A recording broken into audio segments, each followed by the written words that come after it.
necessário.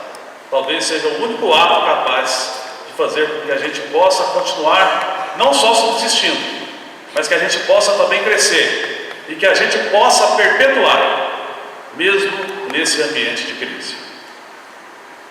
Hoje nós estaremos recebendo, como já foi anunciado, o Dr.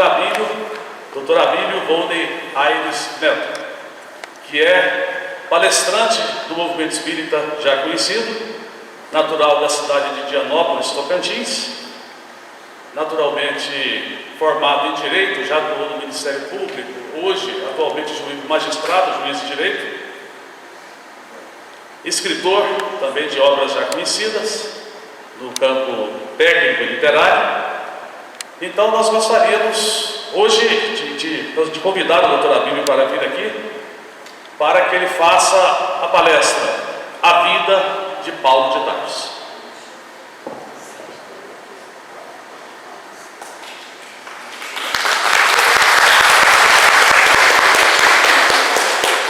No final, nós gostaríamos de informar que ainda teremos a prece de encerramento.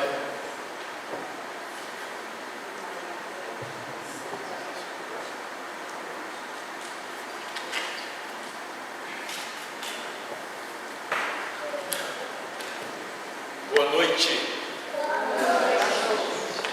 Que a paz do Divino Mestre permaneça conosco.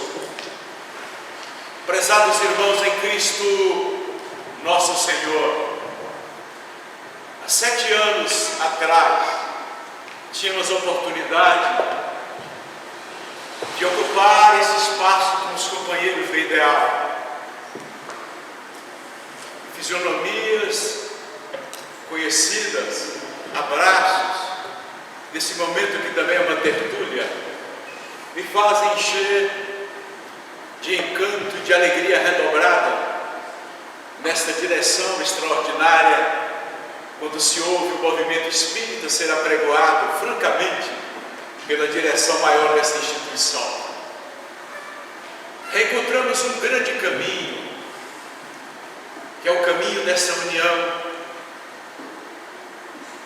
Em nome do movimento espírita, nos encontramos no Hospital Espírita de Psiquiatria para a comemoração dos seus 67 anos de atividade.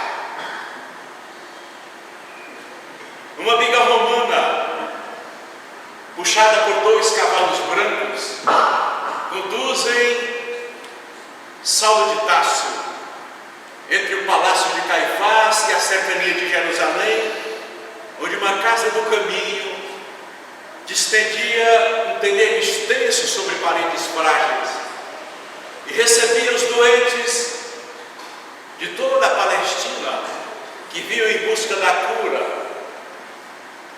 curas feitas por aquele taumaturgo judeu egresso de uma pequena aldeia, Nazaré, e que fizera um movimento de fé nunca visto na terra de Judá.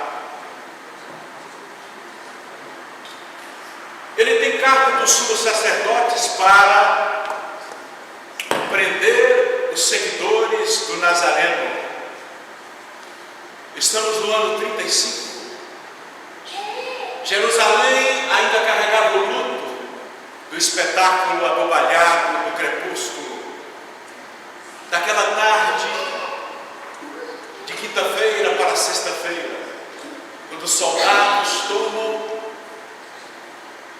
as cercanias do Horto das Oliveiras para, antes da madrugada, prender a Jesus de Nazaré, trazendo paus no estardalhaço desnecessário de todo. Jesus se volta para ele e diz: todos os dias preguei as abertas, farei aos sábados no templo, e vocês vêm me prender como um salteador. Mas é para que se cumpra as Escrituras. Às 9 da manhã ele se encontra perante o mesmo Caifás. Um breve interrogatório é conduzido para o palácio de Pôncio Pilatos, o procurador romano. Sujeito ao segundo interrogatório, vamos dar com ele de frente uma grande turba, os mesmos que, distendendo os mantos na entrada triunfal do domingo em Jerusalém. Na sexta-feira, pediam, assolados pelos sacerdotes, a condenação de Jesus, a pena de morte na cruz. Indaga-lhe o procurador romano, voltando-se para o povo, dando de ombros: "Quid veritas", o que é a verdade? Ele não responde, porque ele havia dito que era o caminho, a verdade e a vida. Mas a sua morte, os cravos nos braços, entre o cúbito e o rádio, ou nas mãos, como queira a história, o derrear na cruz, um cravo de 22 polegadas para os 2 pés, era de fato um estandarte que viria, na verdade, incitar a fé popular, a crença de que aquele homem era o Filho de Deus, o Espírito enviado, que existia antes que o mundo houvesse, como ele anunciava, e que tinha de fato essa preponderância, essa autoridade moral, porque sobretudo ele viera ao mundo mostrar, não só o evangelho de palavras que seria anotado, mas sobretudo um evangelho de feitos. E o grande espetáculo que se sucede à crucificação é que depois de morto, naturalmente seria ele devorado pelos corvos e à noite pelos chacais. O corpo entregue a Nicodemos e José de Arimateia, é colocado numa tumba virgem no sopé de uma rocha, mas ele ressuscita no terceiro dia. E esse cometimento é a grande vitória do caminho sobre a morte. Porque sem ressurreição, depois do doloroso Calvário, não poderá ser gloriosa e vitoriosa a proposta que ele trazia ao mundo. Ele fechara uma síntese no coração do monte, depois de uma série de discursos numa das montanhas de Curuati, dizendo sobre a felicidade que se pode ter na terra, os bem-aventurados do mundo, que são mansos, pacíficos, misericordiosos, puros de coração, pobres pelo espírito. Estes serão os herdeiros do reino dos céus, em síntese. E que esse reino dos céus se faz, sobretudo, fazendo da existência presente um caminho, e que eu construa na proposta de servir e não querer ser servido, de se doar com amor ao próximo, como desejaria que o próximo tivesse comigo, fazendo esse ângulo da verticalidade do amor por Deus, da horizontalidade, da caridade, que é o amor em ação para com o semelhante. Esse Jesus que aparecerá entre os discípulos que comem peixe, desanimados. Depois daquela manhã, entretanto, se animam quando o mestre aparecera no jardim, a meretriz de Magdala convertida, e vai estar com esses discípulos banqueteando um pedaço de pão ázimo, uma porção do peixe. Aparece e desvanece em seguida, dizendo a todos que a paz fique convosco.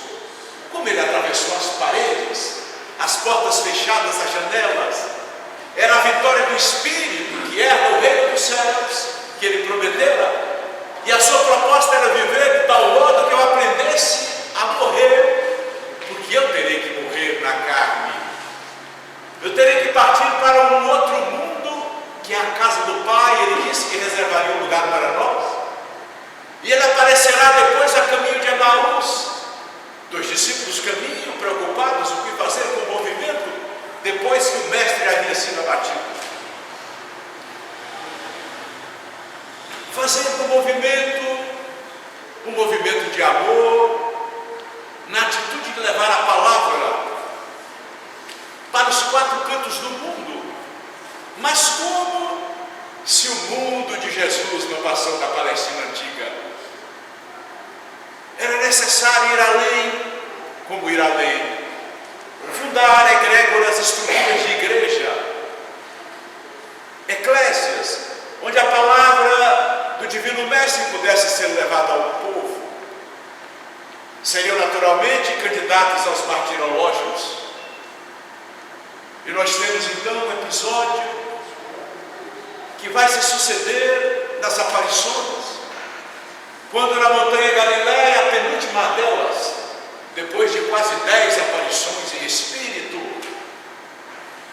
ele se despede de uma comunidade de quase 500 pessoas, a céu aberto, também no topo natural de uma rocha, falando quase nada, mas dizendo tudo na catarse coletiva do sentimento de todos que o viram surgir, para em seguida desaparecer e ressurgir no Jardim das Oliveiras, testemunhado por 11 discípulos. Um havia se suicidado, e por sua mãe, que tem certeza que o seu filho era de fato o Filho de Deus. E à medida que a cena acontece, ele paira e desaparece acima das nuvens. O pranto de todos saudosos. O que fazer agora sem ele? Porque a Páscoa havia sido comemorada 40 dias atrás, com a lição de que a despedida faz parte da nossa trajetória. As mudanças, os acontecimentos. Nos encontramos aqui todos agregados no reencontro, mas nós partimos outrora, há 7 anos, há 5 anos. Estamos aqui com uma nova estrutura, porque tudo muda.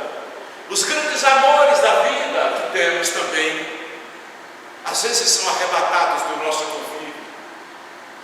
Poderão, nesse aspecto, nos anteceder na noite do túmulo, ficamos saudosos, assim como Jesus que se despede dos seus discípulos, depois de comerem a Páscoa. É a grande lição do desapego. Nós somos viandantes do capítulo de uma novela, que tem vários capítulos. Nós fazemos parte de um episódio de uma série, e o presente episódio é este. Estamos convidados pelo Tribunal da Natureza para, em menos de um bloco centenário, entregarmos o corpo, porque esse nos pertence, e retornaremos à grande pátria, onde não haverá Deus. E nos depararemos com essa perspectiva extraordinária do espírito imortal. Querem uma vitória maior do que a aparição em espírito e o desaparecer em espírito. Prezados companheiros de ideal, virando para o ano 36, esta biga romana conduz Saulo até a casa do caminho. Paramos ali, nesse grande parênteses. Ele vai prender um pregador que fala deste Nazareu 2 anos depois da crucificação. O moço se chama Estevão, tem barbas longas, a face precocemente macilenta, a expressão abatida, muito magro. Salvara-se este Estevão do grande porto palestinense, graças à misericórdia de um patrício romano que ele cuidara no porão do navio, acometido de grave doença, e que lhe dera a liberdade depois dele, Estevão, ter contraído a doença do patrão. Estevão ainda era Gesiel. Era preciso que ele morresse, porque era um prisioneiro, servia nas galés romanas, sobraçando os remos. Condenado, este Estevão, Gesiel, por Licínio Minúcio, questor romano, que por ocasião em Corinto, como o espirro de César, tomara a posse, a propriedade do pai de Gesiel, Estevão, José. Estamos no capítulo extraordinário do início da história do cristianismo, 3 anos após Jesus ter expirado na cruz. Mas Saulo adentra e enxerga do lado oposto, nos fundos do extenso terreno, aquele moço que fala de uma doutrina que não era a lei de Moisés, de um Messias prometido nas Escrituras do Antigo Testamento, que não poderia ser aquele Cristo vindo de uma pequena província de 300 habitantes de uma aldeia, e que morrera condenado pelo Sinédrio entre 2 ladrões, surgindo assim para ser do nada,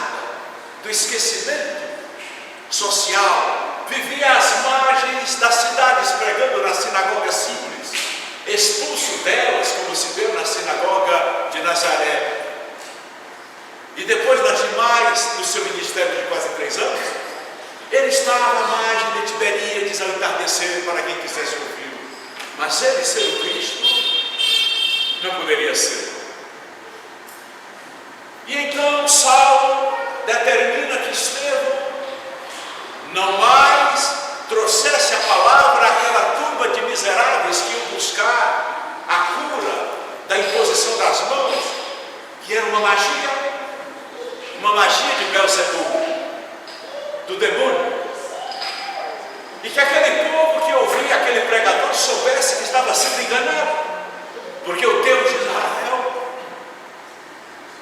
era o Deus dos exércitos, o Deus do Sinédrio, onde Saulo ocupara uma cadeira como um futuro sinagogo, seria um integrante dos 71 membros. Naquele momento, se aproximando dos 30 anos, já tinha a cadeira de rabino, de doutor da lei. Como o pregador volta à carga e redargue a Saulo de Tarso: eu sei que o Senhor tem poder de me prender, e me prometeu que me prenderá. Sei que o Senhor tem todos os instrumentos para me fazer sofrer, mas não tens o poder de matar o meu espírito, embora possas matar o meu corpo. Não tens a faculdade de tirar de dentro de mim o amor que eu tenho por este Jesus, porque eu também conheço a lei e os profetas, conheço as pregações das tradições dos nossos pais, toda ela feita dentro de uma estrutura rigorosa. Quase nunca é pronunciada a palavra amor, que não é conhecida no vocabulário das nossas tradições. E ele está preso, levado ao lapidamento em praça pública. Nós conhecemos esse episódio em Atos dos Apóstolos, quando ele, olhando para os céus, pôde dizer então: Jesus, em tuas mãos eu entrego meu espírito. E de fato ele expira, pedindo a misericórdia para quantos o mataram. Ele faz, por assim dizer, uma repetição do que disse Jesus na cruz. Saulo sai dali, acompanhado da sua noiva Abigail, que assiste, ou melhor, presencia de fato o espetáculo estranho. Mas é que ela, ao vislumbrar os olhos de Estevão quando caído, desgrenhado, arrebentado pelas pedradas, percebe que aquele olhar era todo o olhar do seu irmão Gesiel.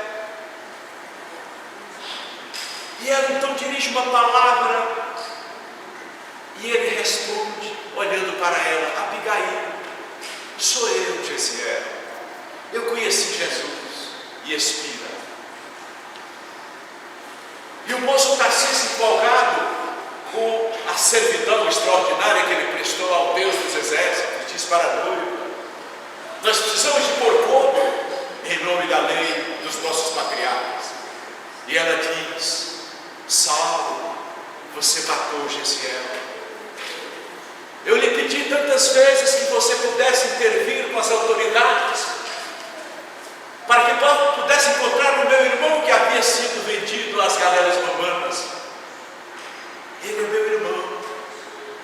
E Saulo diz: você está contagiada por uma impressão equivocada.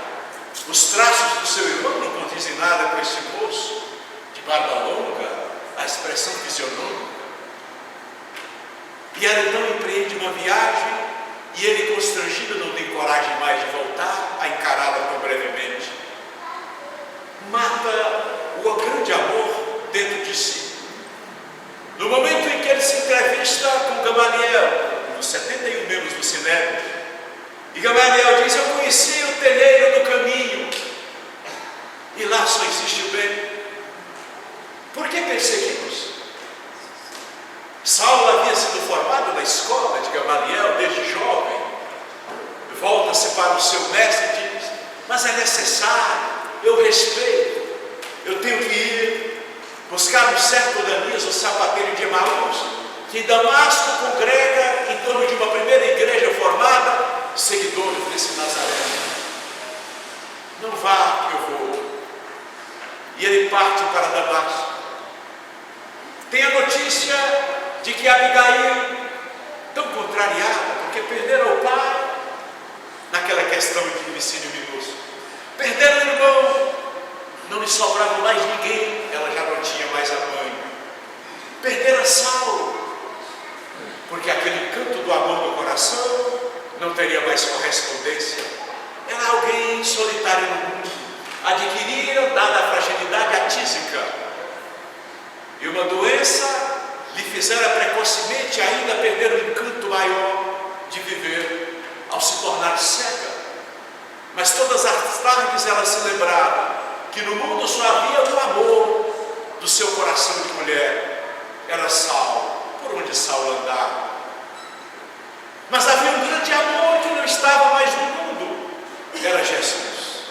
Ela já conhecia os primeiros pergaminhos do Evangelho de Mateus, que já existia no ano 35, embora a história ainda não tivesse conseguido encontrá-los. Eles são noticiados na obra Paulo Estevão, pelo Espírito Emmanuel. Ele vai com dois companheiros, 240 quilômetros em busca de Damasco, quando no portal de entrada da cidade, uma luz extraordinária, cindindo a luz do meio-dia, mais clara que a luz do deserto, desce como uma rampa dos céus, das nuvens, e desta rampa vem no fanal um homem que se agiganta lentamente, até que se estaca à frente dele. Saulo, por que me persegues? Quem és tu, Senhor? Eu sou Jesus. Por que teimas em me perseguir? Devo lhe dizer, não recalcitre contra os aguilhões, não resista. E então ele tem um processo de conversão quase que imediato e diz: o que queres tu que eu faça, Senhor? Imagina, ele está diante daquele Jesus que ele perseguia. A estrutura fisionômica, os cabelos descendo até as espadas, partidos ao meio, na estrutura do semblante nazareno, tal como estava na carta de Públio Lentulus Lussura, escrita a Tibério César. Era aquele homem, o olhar especioso e grave, a feição simples, porém com uma autoridade moral que irradiava.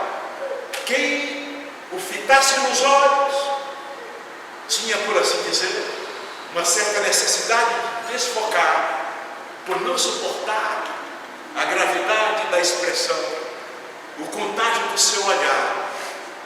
E sobretudo Saulo se vê atarantado por esta voz, que parece uma alucinação auditiva, de certo modo estrondosa, mas a luz o enseguecer imediatamente.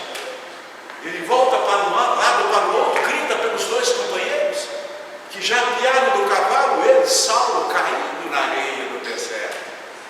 Querem levantar, e ele está ainda confabulando com aquele homem da dimensão ultratumba.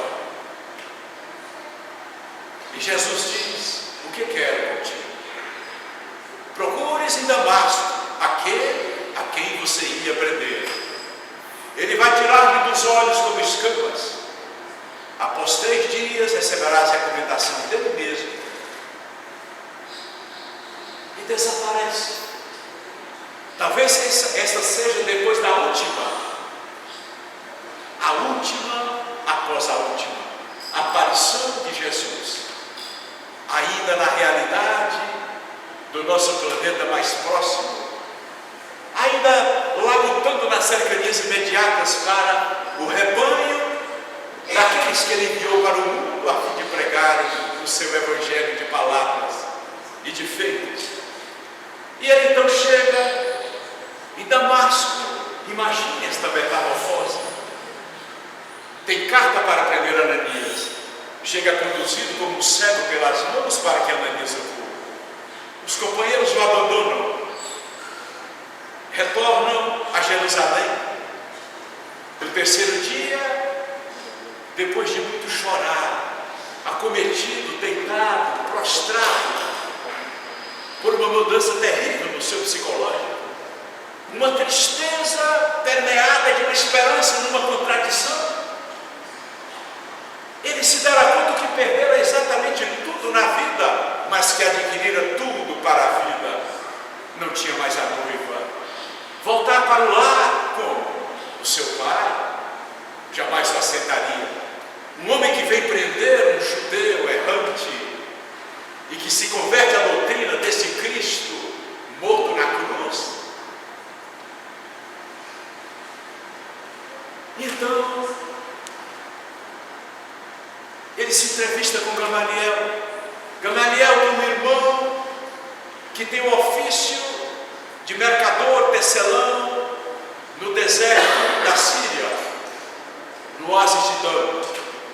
Para lá ele vai, passa a trabalhar. No oásis de Dan ele conhece um casal, Áquila e Prisca ou Priscila, que são cristãos. Estariam, por assim dizer, de certo modo, expatriados em razão da grande perseguição desencadeada por um certo Saulo de Tarso. E ele ouve e pergunta para o casal que o recebe na tenda: como era este Saulo de Tarso? Eles dizem: vejam que ele tinha um nome seu, né? Você também se chama Saulo. Ele se cala para não ser descoberto de imediato, embora não negasse. E ao se identificarem como cristãos, eles se entendem tanto admirados com a cultura de Saulo, porque falavam grego. Ele vai ficar 3 anos com eles. Durante 3 anos, nas grandes reflexões das realidades do infinito, nós imaginamos o areal extenso, a solidão imponente do plenilúnio, numa noite que a areia branca se desdobra até o horizonte que se perde no clarão do plenilúnio, e ele confabulando consigo e com Jesus, que ele aparece mais uma, mais 2, mais 3 vezes. Não havia possibilidade de recalcitrar contra o aguilhão. Era fato, ele não estava louco. Tu seguirás, depois dessa travessia do deserto, para Jerusalém. Mas como o Senhor fazendo o que em Jerusalém? Jerusalém tem os processos que abrem das perseguições. Encontrarei ainda aqueles que perseguem o teu caminho. E ele vai a Jerusalém, procura Sadoc, o amigo que não recebe, procura a casa do pai, envelhecido, viúvo, o pai que tinha ele como morto. Ao vê-lo entrar, disse: meu filho, você voltou? Um homem velho, claudicante, tomando um bastão, alegre, se abraça e diz: você está curado, meu filho. Estou curado, meu pai. Nosso Senhor Jesus Cristo me curou. Não. Na nossa casa, você tem que optar. Ou você, ou esse Jesus. Eu fico com Jesus. E o pai, então, aponta a direção da porta. Com o sofrimento de um pai que vê o filho morrer, entre aspas, pela segunda vez. E aquele velho vai morrer precocemente de paixão.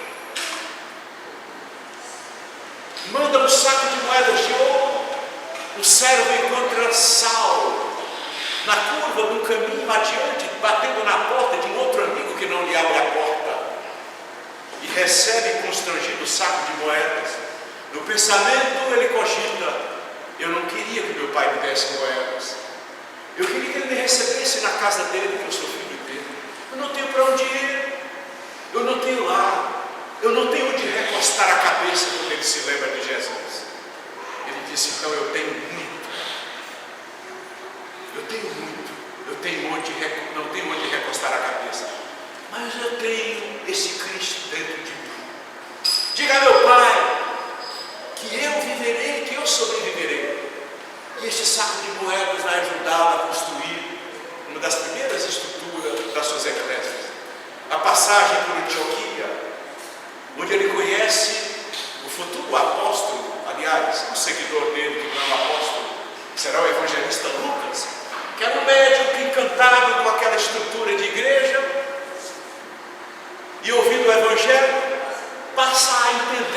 mensagem daquele Jesus. Depois ele voltará a encontrar Lucas no porto de Filipos, já preso, com recurso para César. Imagine que ele ficou por 2 anos aos cuidados, sob o tacão, de um procônsul romano que sucedera Pôncio Pilatos. Pilatos morrera no ano 35, exilado em Viena, na Áustria, onde no calabouço se lança contra uma espada do soldado, para morrer heroicamente como o soldado morre se suicidando.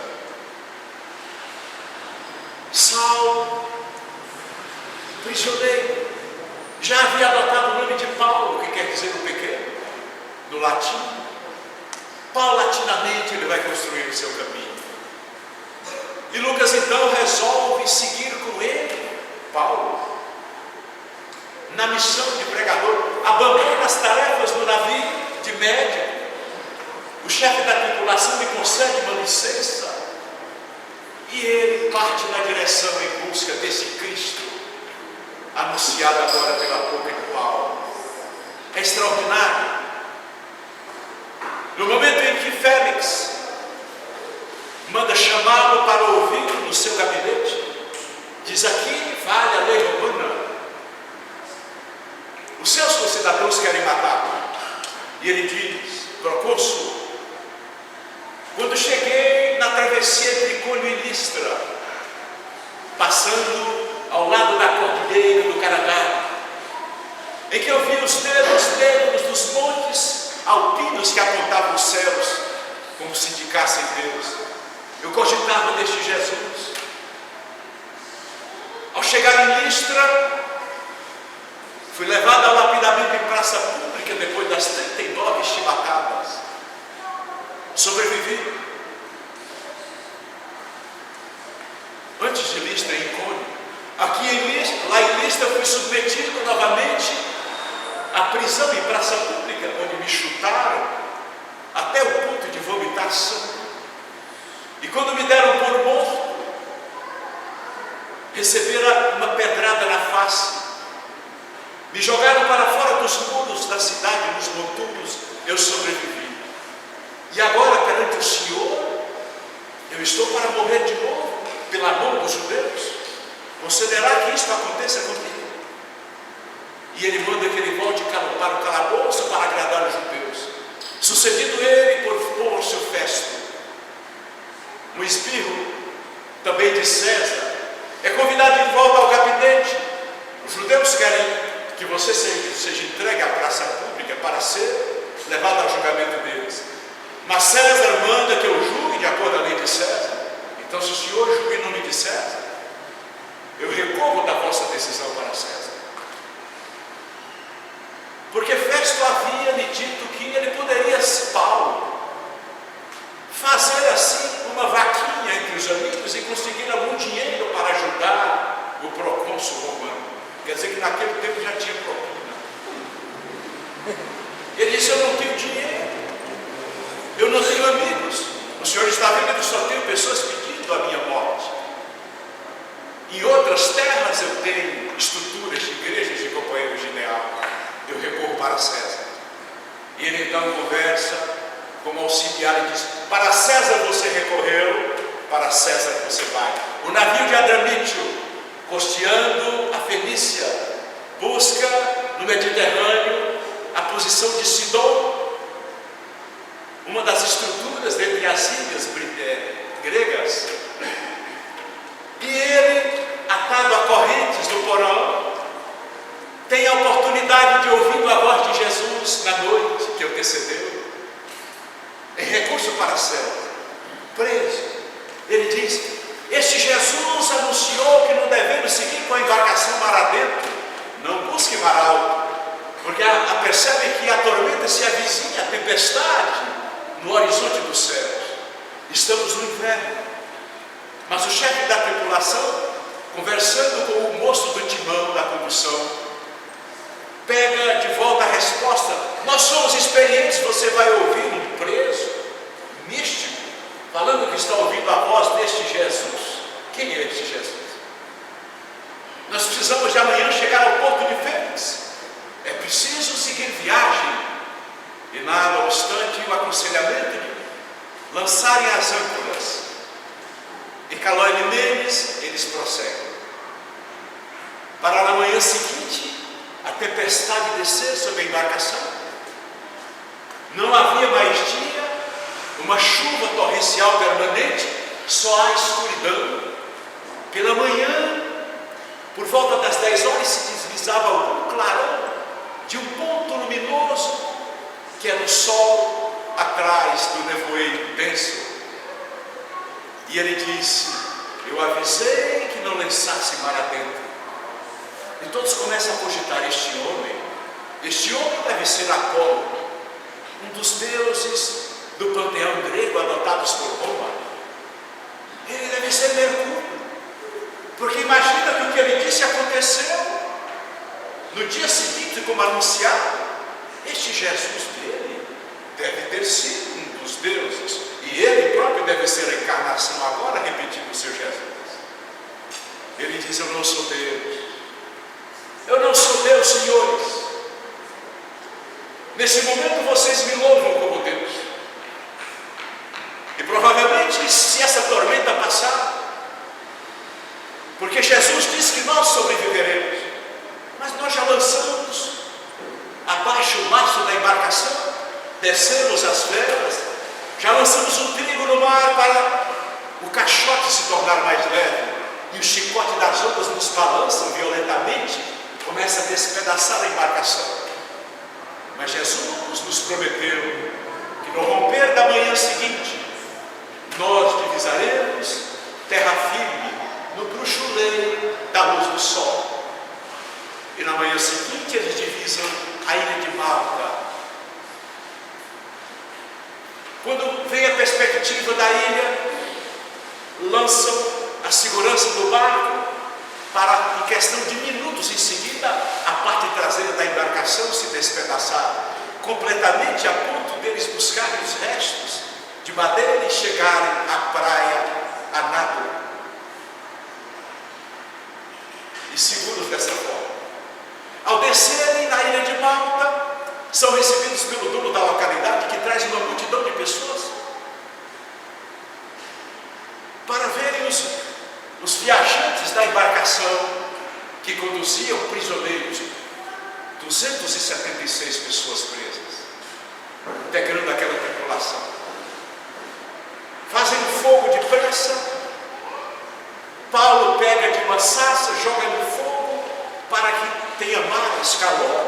Quando ele levanta o braço, a víbora está presa no punho. E então todos olham e dizem: essa serpente é das mais perigosas da região. Este homem se salvou do mar, não se salvou do castigo dos deuses, vai cair morto. E ele continua, coloca o braço, ela cai na fumaça, no quente do fogo, e ele faz uma prédica extraordinária. Eu venho lhes falar desse Jesus. Vejam o que é a vida, senhores. Nos encontrávamos no barco completamente a sossobra. O que éramos nós ali? Éramos um nada. Os senhores disseram que eu era Deus. Certamente dirão que eu sou Deus novamente por ter me salvo da serpente. Eu não sou Deus. Percebam como é o ser humano, senhores. Na iminência da morte, acredito em todas as coisas. Como somos fracos.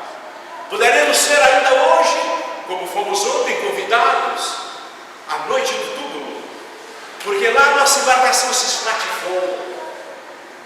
A nossa vida poderá se acabar aqui também, como poderia ter acabado a minha novamente com esta serpente.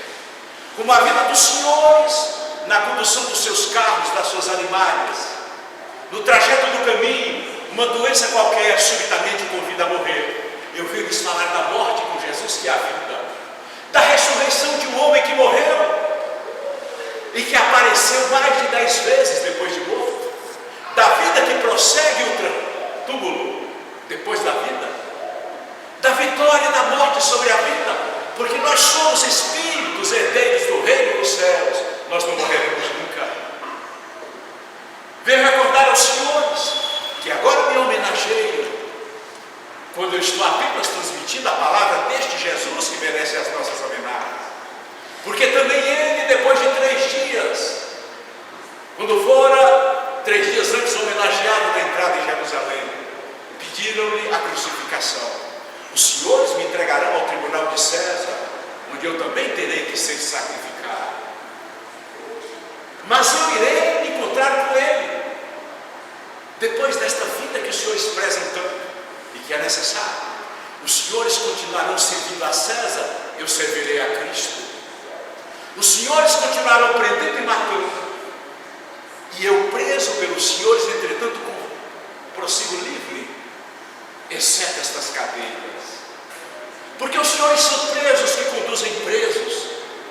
Vejam que os senhores queriam se matar no mar, com medo que fugíssemos, porque a pena da deserção, aliás, da fugida de um preso, é a morte dos senhores. Continuarão servindo a Nero, que deflagra uma grande perseguição contra os cristãos. Eu continuarei na trajetória de libertação. Eu também achava que a vida fosse o meu posto no mundo, a condição que eu tinha na terra. E nós lembramos aqui, companheiros, quando no século, inaugurado no século XX, o Frei Martinho Lutero sai de um mosteiro para anunciar a reforma protestante. Um moço se aproxima, se oferecendo para ser um dos preletores das igrejas que iam se fundando da reforma. Mas não tinha a vocação de falar, e diz a Lutero: eu gostaria de ter o dom de Paulo de Tarso.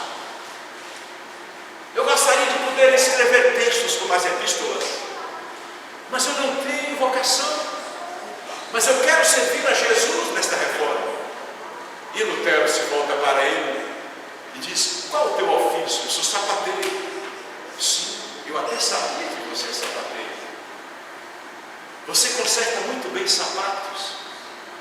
Volte à sua sapataria e faça o melhor sapato, para servir ao Cristo no posto onde Ele te colocou. Porque, prezados companheiros, dizemos nós, as igrejas estão às fartas, aos quarteirões. Falar é fácil, o difícil é fazer. Inclusive, um dos quarteirões somos nós que ocupamos nessa esquina, com 67 anos de atividade. Com essa sonoridade desta noite, que a doutora Lurdimar nos deu de esperança. O Hospital Espírita de Psiquiatria é integrante do movimento espírita de Anápolis. É a primeira vez que eu ouço isso aqui, embora eu soubesse que a instituição seja nossa. A alegria de Adilson no coração, a alegria da nossa diretora, essa menina que conhecemos em Porangatu, quando eu trabalhei como produtor. Achei que tivesse 15 anos, já são 22 anos, ela me lembra. De vocês que veem esta causa ser retomada. A palavra colocada em ação, a palavra caritas no grego, amor e ação. Precisamos de agir da nossa sapataria para fazermos o melhor sapato. Na atividade que nós temos é que nós serviremos. Palavras vêm do fôlego. O mais difícil é empreender esforços no sentido de domar as nossas más inclinações e ser hoje melhor do que ontem, amanhã melhor do que hoje. Ao se aproximar de Pozzuoli, já em terra firme, ultrapassada a trajetória, quando ele chega adentrando o território da Itália, pela Cilícia, ele é recebido por uma série de companheiros, cheios de encanto, né, com a doutrina.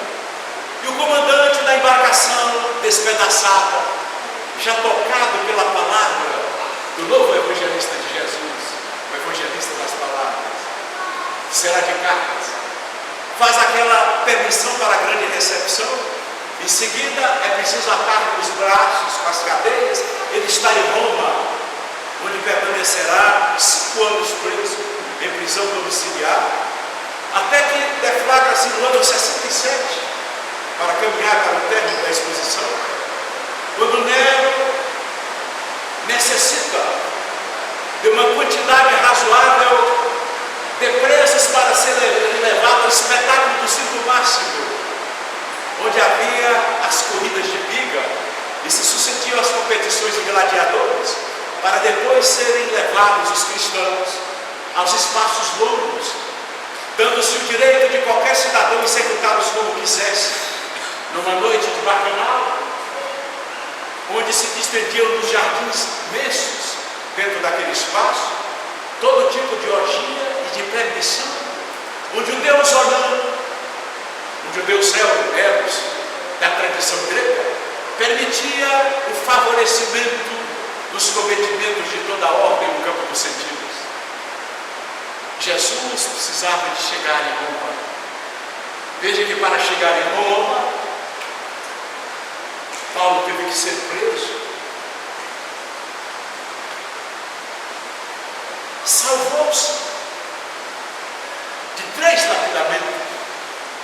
Não tratamos daquele último deles, dos mais graves, em que ele desce por um cesto, salvo por os amigos para fora dos muros da cidade, em Corinto. Ele chega em Roma. O soldado inicialmente tem um punho com uma algema no braço e a outra no braço de Paulo, para em seguida perceber que aquele homem não representava perigo. Em julho de 68, precisamente no dia 28 do mês, Roma anoitece e acorda debaixo de um incêndio extraordinário. Todos os pontos da cidade, como focos colocados de fogo gordo, vagabundos da rua, incendiavam a grande cidade capital do mundo. Nero, à distância, assistia o espetáculo do fogo, inspirando-se para fazer um poema. Alguém lhe tocava o alaúde na harpa, e ele pretendia depois refazer a cidade das bases, assim como uma fênix, a deusa grega, que surge da cinza e volta a viver. Roma ressurgiria. Nero havia mandado queimar Roma para ele fazer um poema.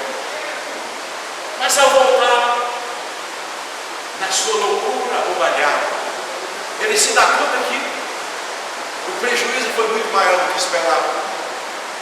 O próprio Palatino, que fronteava o grande circo circunmáximo, havia sido lambido nas imediações pelo fogo, tangido pelo seu serviçal. De quem foi a culpa do incêndio? O povo não queria os cristãos, porque 5 anos de Paulo na prisão, uma prisão domiciliar, com pregações de uma igrejinha estruturada por Pedro, que estava ali, Pedro que se salvara de um apedrejamento em Jerusalém, onde havia sido morto a pedradas o apóstolo Tiago, e que fugira para Roma. A igreja ia se difundindo, a crença popular, o sofrimento com a imposição, o tacão do imperador, a brutalidade. E então, Saulo, da prisão, para onde tinha sido recolhido por ordem de Tigelinos, o prefeito local,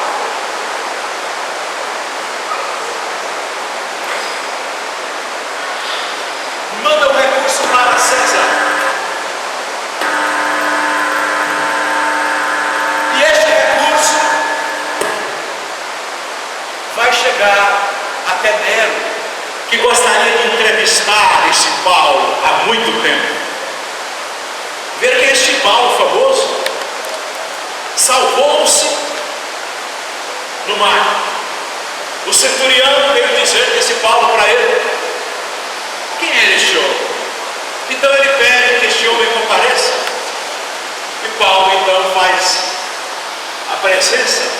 Quando Nero olha Paulo entrar em um homem magro, aproximando-se de 70 anos, fazia 30 anos, ou 40, segundo os historiadores, que ele procurava esse encontro com Jesus, para dar o último testemunho.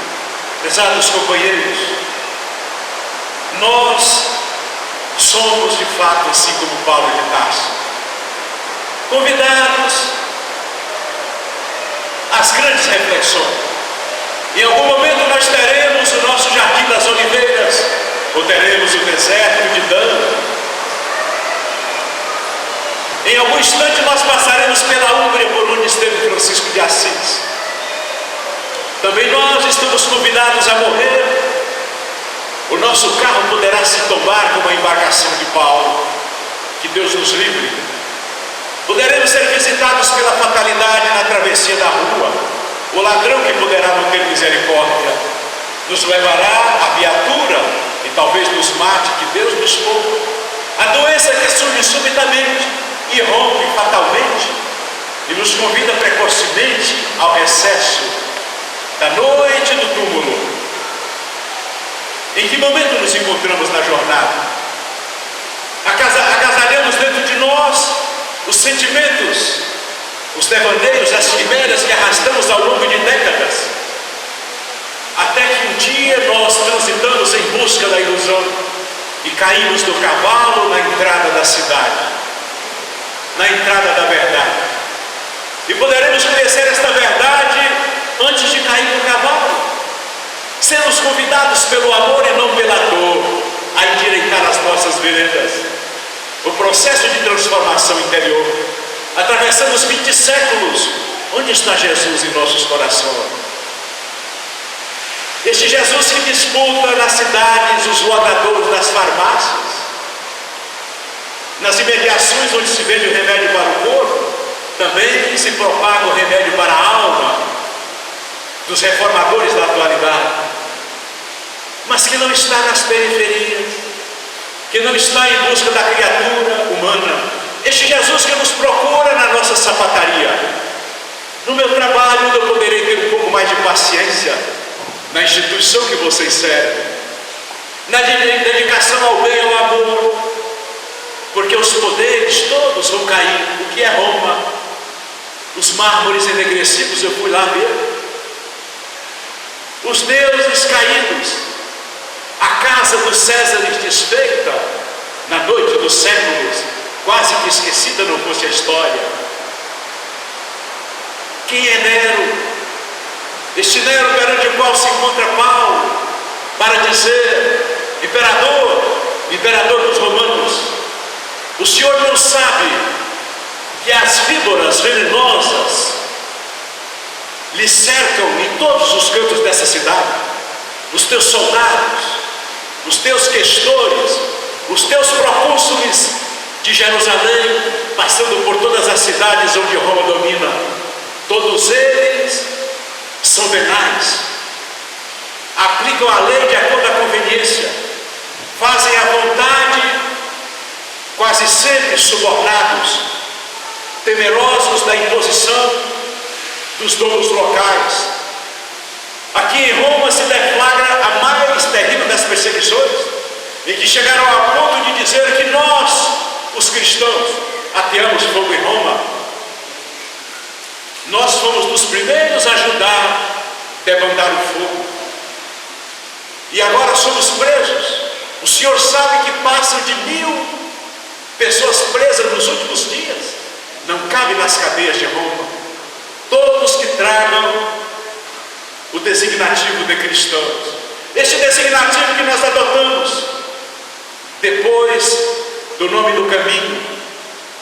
Devo lhe dizer que também o senhor será convidado pelo tribunal da natureza e da consciência.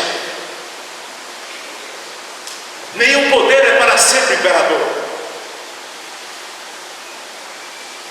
Todos nós passaremos, mas viveremos depois da vida, porque este Jesus sobreviveu à morte várias vezes. Eu também viverei com ele que nos prometeu a vida depois da vida. Pense nisso. No momento, Roma muda de direção. Liberte todos eles que não têm culpa nesse incêndio. Ora, Nero sabia que ele próprio havia mandado o incêndio. E Nero então levanta a mão para aquele sicário. Agora eu vou terminar abaixando a mão. Diz assim para Tigelinos: prenda esse homem que é dos mais perigosos. Através dele nós vamos descobrir onde estão os demais.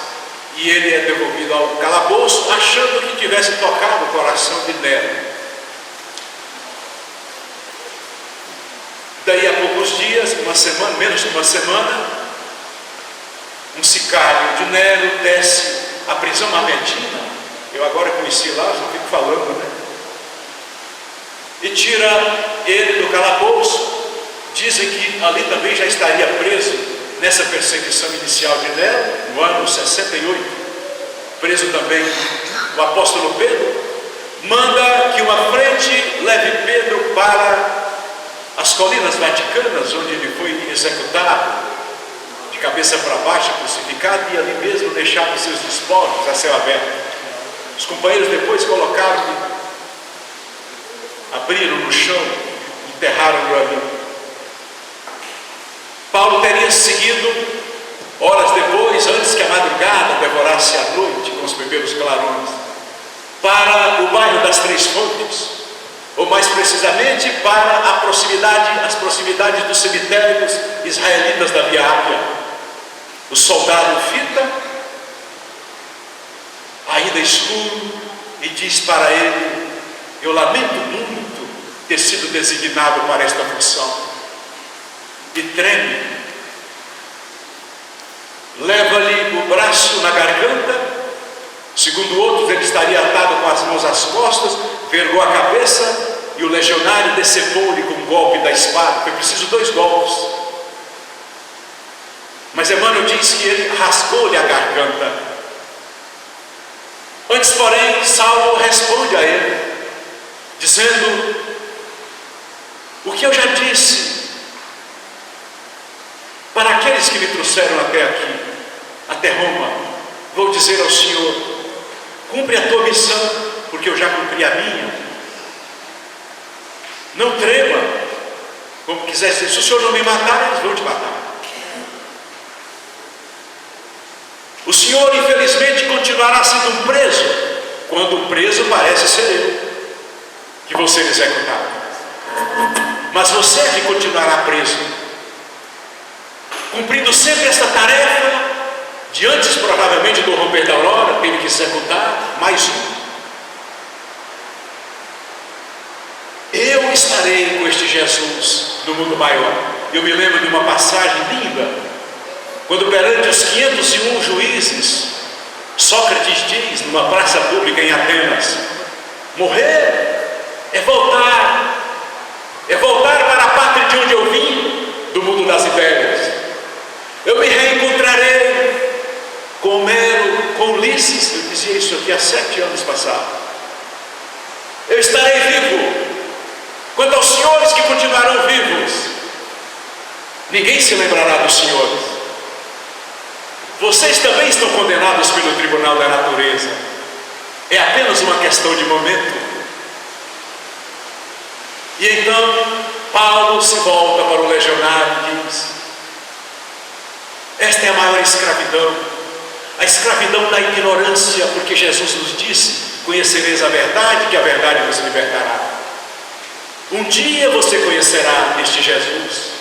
Eu também já servi ao sistema de mando da Palestina, de Judá, precisamente de Israel. Lá também eu tinha autoridade de matar, consenti na morte de Estevão, e hoje estou sendo morto por este mesmo poder que se espraia por todo o mundo, que é o poder da ignorância, o poder das trevas do conhecimento, que Jesus veio nos libertar. E ele morre, parte na direção do mundo maior, deixando uma série de epístolas que escreveram nos últimos meses, depois daquelas de Corinto, grande parte delas no calabouço em Roma, páginas extraordinárias em que o Espírito Estevão está do lado dele, intuindo, ele achava que era Jesus falando, outras vezes era Jesus, onde ele quase que psicografa, dada a qualidade e a profundidade dos textos que fazem parte da parte final do nosso Evangelho, Novo Testamento. Jesus nos abençoe na travessia dessa busca extraordinária a serviço do bem e da paz.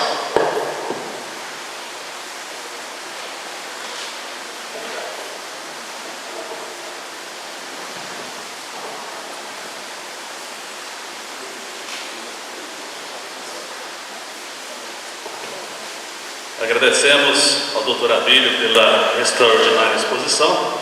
Sem sombra de dúvida, motivo mais do que oportuno para a nossa reflexão. Se nós buscarmos o próprio ensinamento mencionado nessas epístolas, nós vamos ver que dois são bastante relevantes. Paulo afirmou de forma bastante conhecida de todos nós: já não sou eu mais quem vivo, Cristo vive em mim. Que nós possamos assim viver, e ao chegar ao final dessa vida, das lutas dessa vida, que nós possamos saber afirmar como Ele: combati o bom combate, guardei a fé. Nesse momento nós vamos pedir para o Gildo se preparar para duas apresentações que ainda serão feitas, e nós queremos oficialmente agradecer ao Gildo que, vamos dizer na expressão mais clássica, que abalou-se com a sua esposa Márcia de Nerópolis para nos abrilhantar com essas apresentações tão harmônicas e tão belas. E em seguida nós teremos a prece final. A gente gostaria de, enquanto ele conclui ali, somente ressaltar a nossa solicitação feita, a solicitação que fizemos no início do nosso evento, que o hospital precisa de todos nós. Vamos lembrar disso. Precisa da nossa contribuição financeira, precisa da nossa contribuição voluntária e precisa das nossas orações.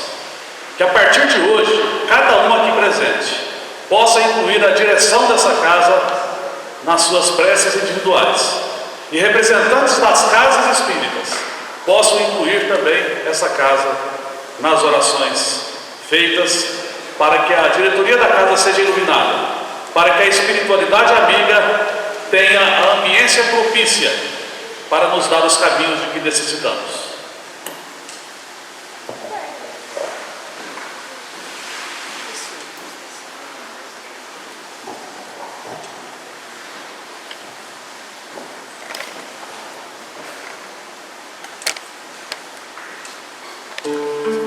Depois desta linda exposição clara da trajetória do apóstolo, que trouxeram-nos verdadeiramente o Evangelho dos nossos dias, só nos resta prestar a reverência a esse mestre, dizendo a ele que verdadeiramente nós somos propriedades suas.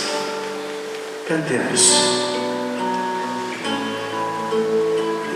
A minha vida é do Mestre,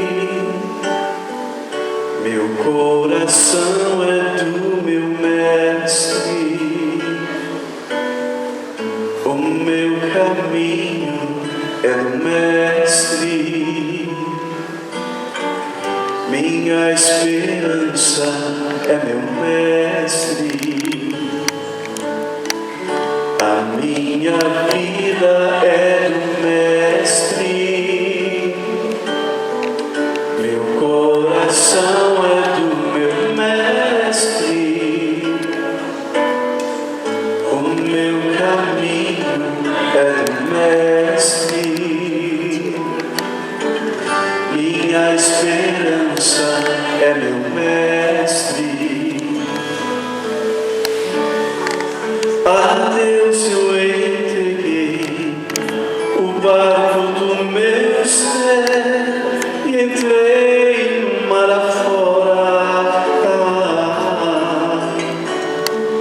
Pra longe eu naveguei, não vejo mais o cais, só Deus e eu agora. A minha vida é do Mestre, meu coração é do meu Mestre, o meu caminho é do Mestre, minha esperança é do Mestre. Na solidão da vida eu pude perceber o quanto Deus me ama. As sombras não dizem, tentando me arrastar.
obrigado. Que a instituição viva mais 67 anos na presença dos nossos amados amigos espirituais que dão suporte